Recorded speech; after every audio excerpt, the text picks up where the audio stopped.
네, 주말 동안에 헤드라인을 장식했던 뉴스가 국내외 다 마찬가지였습니다. 코로나 확산세가 심상치가 않다라는 헤드라인들 많이 접하셨을 것 같은데요. 증시 헤드라인도 이쪽으로 잡히고 있습니다. 저희 최현주 전문가와 함께 내용 점검하겠습니다. 어서 오십시오. 안녕하십니까. 네, 날씨가 스물스물 또 추워지다 보니까 겨울 되니까 그런지 코로나 또 확산 얘기가 만만치가 않습니다. 전반적으로 조금 무거웠던 것 같더라고요, 네, 주말장. 어제 주말장의 미국 시장 같은 경우에는 나스닥만 한 0.4% 상승했고 다우랑 S&P 500은 다우는 0.75% 하락, S&P 500은 0.1% 하락했습니다. 전반적인 시장 분위기는 하락 종목이 월등하게 많았습니다. 지금 전체적으로는 일부 종목들이 나스닥을 좀 견인했던 거는 이외하고 전체적으로는 시장 분위기는 좀 안 좋았는데요. 역시 코로나 재확산 우려에 따른 그런 우려가 이제 시장을 좀 억눌렀고, 그다음에 연준 위원들의 좀 코멘트도 좀 영향을 받은 것으로 보고 있습니다. 일단은 코로나 재확산에 따라서 지금 오스트리아 같은 경우에는 국경을 이제 봉쇄하기로 했고, 다음 주서부터는 또 독일도 이제 부분적으로 봉쇄하기로 했습니다. 그러면서 이제 여행주, 항공주들이 조금 많이 하락을 했고요.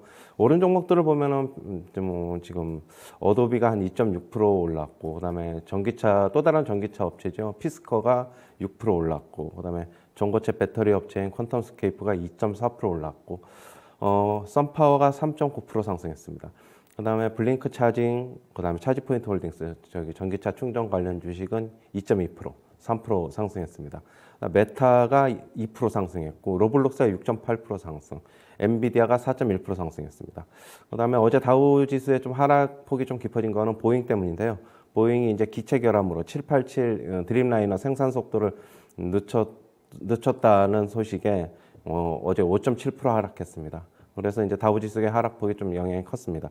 루시드가 어제 17.3% 급등했는데요. 루시드 에어가 올해의 전기차로 선정됐다는 소식에 강세를 나타냈습니다. 모건 스탠리는 하지만 좀 비관적인 의견을 또 냈는데요. 향후 70% 이상 하락할 수 있다, $16 정도까지 빠질 수 있다라고 얘기하고 있습니다. 글로벌 공급망 병목 현상이 루시드의 이제 전기차 생산 계획에 차질을 빚을 수 있다, 이렇게 얘기를 하고 있습니다. 현재 주가가 정당화되기 위해서는 결국에는 경쟁력을 더 갖춰야 한다, 얘기하고 있습니다. 그리고 태양광 업체인 플러그 파워가 10.2% 급등했습니다. 수소 관련 업체죠. 수소 생산 장치 등의 이제 성장 기회가 크다. 시장 점유율 확대가 이제 주가 상승을 견인할 것이라고 얘기했습니다. 비중 확대를 제시하면서 43에서 $65로 상향 조정했습니다. 모건 스탠리에서 얘기했습니다. 마이크론 테크놀로지는 7.8% 또 급등을 했는데요. 어제 에버코어 증권에서는 2022년 상반기 중에 메모리 시장은 저점을 지나서 반등할 수 있을 전망이다라고 얘기를 하고 있습니다. 삼성전자가 지금 D램 메모리 생산 능력을 확대하려고 하나 결국에는 지금 반도체 장비 공급 문제로 실제 확대는 어려울 전망이다라고 얘기하고 있습니다. 투자 의견은 아웃퍼폼을 제시했습니다. 모더나는 4.9% 상승했는데요. 파이퍼 샌들러 증권에서는 부스트샷이 승인되면서 점유율 확대가 예상된다고 얘기했습니다. 비중 확대를 제시하면서 목표 주가는 $348를 제시했습니다. 테슬라는 어제 이제 3.7% 상승했는데요. 웨드부시 증권에서는 향후 이제 10년간 전기차 시장의 50%를 차지할 것이라고 얘기했습니다. 지금 중국의 전기차 시장 성장이 테슬라의 실적에 도움을 줄 것이고, 그다음에 근데 머스크가 트위터 설문조사 후 주식을 팔았는데 설문조사 안 하고 주식을 매도했으면 지금보다 15% 더 빠졌을 것이다, 그렇게 얘기를 하고 있습니다. 애플은 1.7% 상승인데요. 모건 스탠리 측에서는 애플카가 게임 체인저가 될 것이다, 얘기를 하고 있습니다. 경쟁 전기차 주가는 추락할 것이다 라고 얘기를 하고 있는데, 특히 테슬라가 영향을 많이 받을 것이다, 이렇게 얘기를 하고 있습니다. 앞으로는 애플카가 나오면은 소유에서 공유로 이제 서비스로 바뀔 것이다. 그리고 이제 우버를 좀 주목해보자, 이렇게 얘기를 하고 있습니다. 어플라이드 머티리얼즈는 어제 5.5% 큰 폭으로 좀 하락했는데요. 컨센 하회하는 실적 발표했고 가이던스도 안 좋게 얘기를 하면서 하락했는데, 공급 체인 차질 영향이 계속되고 있다, 컨퍼런스 콜에서 그렇게 얘기를 했고요. 그러나 이제 도이치뱅크에서는 지금의 하락은 저가 매수 기회다, 그렇게 얘기하고 있습니다. 공급 부족을 얘기할 정도로 지금 수요가 강력해 앞으로 내년에도 실적 낙관한다, 얘기하고 있습니다. 투자 의견은 매수고 목표 주가는 $160에서 $170로 상향 조정했습니다. 그다음에 포드는 리비안과 이제 전기차 공동 개발을 이제 뭐 철회하기로 했습니다. 아무래도 리비안이 계속적으로 뭐 시총을 앞서다 보니까 이제 조금 부담스러워서 좀 그런 것으로 좀 보고 있습니다. GM은 이제 퀄컴, 이제 포드에 이어서 퀄컴하고 NXP 세미컨덕터와 이제 반도체 공동 생산을 합의했습니다. 반도체, 지금 앞으로 이제, 공급망에서 지속적으로 좀 문제를 일으키다 보니까 뭐 자기 자체적으로 좀 해결하려는 다 모습입니다. 그리고 모건 스탠리에서는 에어 프로덕트, 엠브리지, 그다음에 뉴포트리스 에너지 등 수소 분야 주식에 좀 주목해야 된다. 앞으로 이제 수소 에너지 전환의 수혜가 예상된다 얘기하고 있습니다. JP 모건은 22년 중반부터 이제 반도체 공급 부족이 해소될 것이라고 얘기하고 있고요. 앞으로 반도체 섹터의 투자는 단기보다 뭐 중장기적으로 좀 관점에서 접근해야 된다 얘기를 하고 있습니다. 그리고 어제 이제 월러 연준 이사랑 그다음 클라리다 연준 부의장이 테이퍼링에 대해서 속도를 높일 수 있다. 지금 클라리다 부의장 같은 경우는 속도 높일지 논의하는 것이 좀 적절해 보인다. 12월 FOMC 회의에서 좀 얘기할 것으로 보이는데요. 12월 FOMC 회의가 변곡점이 될 것으로 보고 있습니다. 그리고 1조 8,5천억 달러의 저기 사회 인프라 투자 법안이 어제 이제 하원을 통과했는데요. 지금 하원을 통과했지만 상원에서 수정된 뒤 다시 하원으로 돌려보내질 전망입니다. 그다음에 BMO 캐피탈이라는 데서는 내년에 이제 S&P 500의 지수 전망치를 5,300으로 제시했는데요. 다만 이제 올해보다는 이제 변동성이 크고 상승폭은 작을 것으로 전망했습니다. 그런데 그렇다면은 성장과 배당주의 바벨 전략이 필요하다 이렇게 얘기를 하고 있습니다. 알겠습니다. 내년도 BMO에서는 좋게 봤네요. 올해 뉴욕 증시 보니까 66번이나 최고가를 갈아치웠는데 내년에 대해서도 장밋빛점만 함께 내주고 있습니다. 여기서 뭐 핵심 키워드는 코로나라고 할 수가 있을 것 같아요, 전문가님. 이번 주에 추수감사절 연휴가 또 있잖아요, 미국에. 인구 이동이 많아질 것 같은데 계속해서 이번 주에도 발목을 잡을까요, 코로나 확산세가? 네, 저거 뭐 일단은 뭐 이동량이 많아지고 사람들이 뭐 더 많이 활동을 하게 되면 아무래도 더 늘어날 것인데 지금 시장은 결국에는 뭐 코로나에 대한 우려보다는 지금 테이퍼링이 좀 더 빨라질 것이라는 그런 연준의 내부적인 움직임에 좀 더 어떻게 보면은 민감하게 반응할 것으로 좀 보고 있습니다.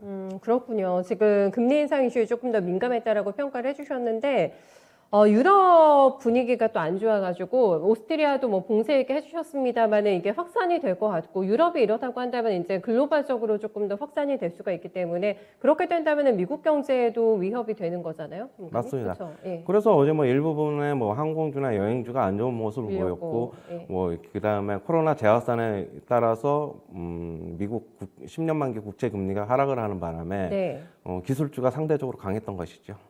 알겠습니다. 그러니까 이게 자국의 문제가 아니라 글로벌적으로 이런 동향이 확산이 된다고 한다면은 미국 경제, 미국 주식도 빠질 수가 있는 거죠? 영향을 당연히 받게 빠질 되면서? 수는 있는데 예. 기술주는 별다르게 영향을 미치지 영향을 받지 않지 않을까 그렇게 보고 있는데 네. 그런데 지금 전체적인 시장에 보면은 그러니까 어제 말고 목요일 그 미국 시장 목요일서부터 보면은 시장 에너지가 많이 고갈되고 있는 느낌입니다. 지금 전체적으로 보면은 하락 종목 수가 훨씬 더 많아지고 일부 시가총액 상위 종목들이 또 지수를 또 다시 견인하고 저번에 하락하기 전에 흐름이랑 굉장히 지금 좀 유사한 흐름이어가지고 일정 부분 조금 조심하는 것이 좋을 것으로 보고 있습니다. 전문가님이 말씀해 주셨던 이달 말까지는 걱정 안 해도 된다. 후반까지는 증시 좋을 거라고 해주셨는데 그 시점이 조금 다가오고 있는 거죠. 피크 시점이. 네, 저는 이제 거의 이제 이번 이제 11월 말이 다가오면서 이제 조금 어떻게 보면은 조금 제가 얘기한 건 뭐 11월 정확히 말은 아니지만 이제 말이 후반이라고 가까워지면서 하시긴 하셨지만 어느 정도 이제 그런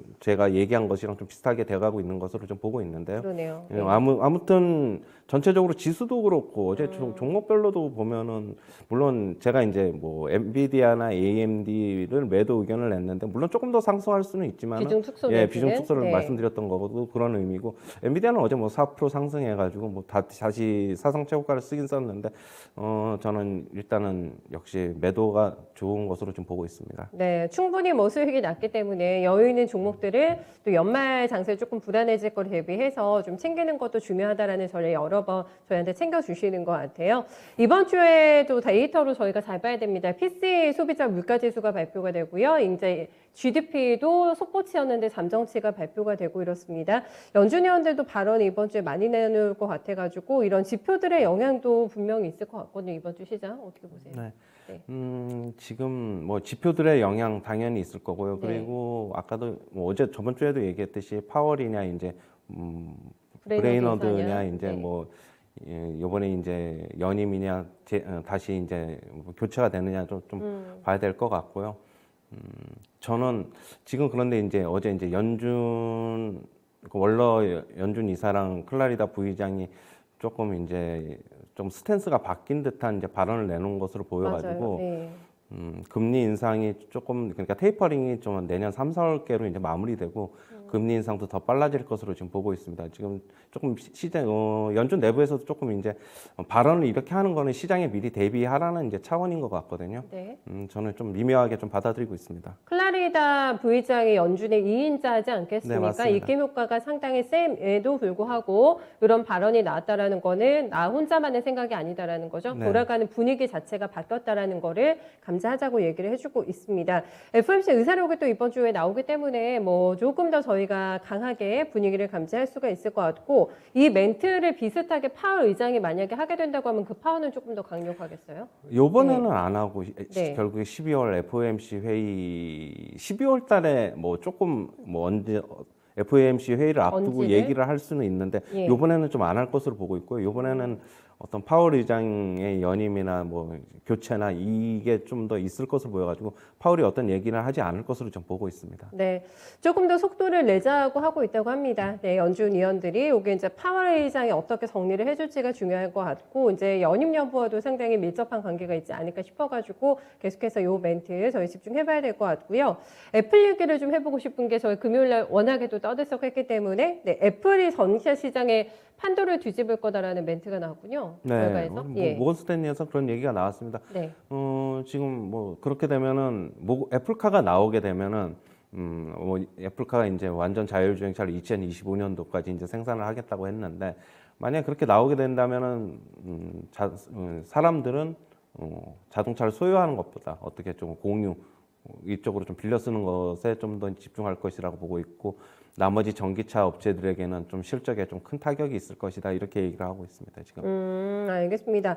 애플의 파워가 막강해질 것 같습니다. 이게 전기차 시장에서라는 게 굉장히 획기적인 변화이지 않을까 싶고 오늘 아침에 증권사 레포트 뭐 좀 이따 보시면 아시겠습니다만은 LG노텍을 또 목표 주가를 상향 조정한 쪽이 많습니다. 네, 애플의 뭐 최대 수혜주 메타버스가 됐던 전기차가 됐던 최대 수혜주기 때문에 시각이 조금 달라지고 있는데 굉장히 과열차게 많이 올라왔잖아요. 애플 관련주들이. 이게 연속성을 이번 주에 가져갈 수 있을까도 관심사거든요. 네, LG노텍이나 뭐 좀 더 가져갈 수 있겠죠. 당연히 네. LG노텍은 최대의 수혜주니까 저도 지금 계속 올라가고 있는데 뭐 어디가 뭐 고점인지는 알 수가 없는 거고 일단은 뭐 LG전자 같은 경우는 지금 수혜를 입을 것이라 해서 금요일날에 상승했고 그리고 나머지 이제 자율주행 쪽에서의 기술이 조금 더 어떻게 보면 수혜를 입지 않을까 해서 자율주행 관련해서 뭐 그런 주식들이 좀 많이 올랐는데요.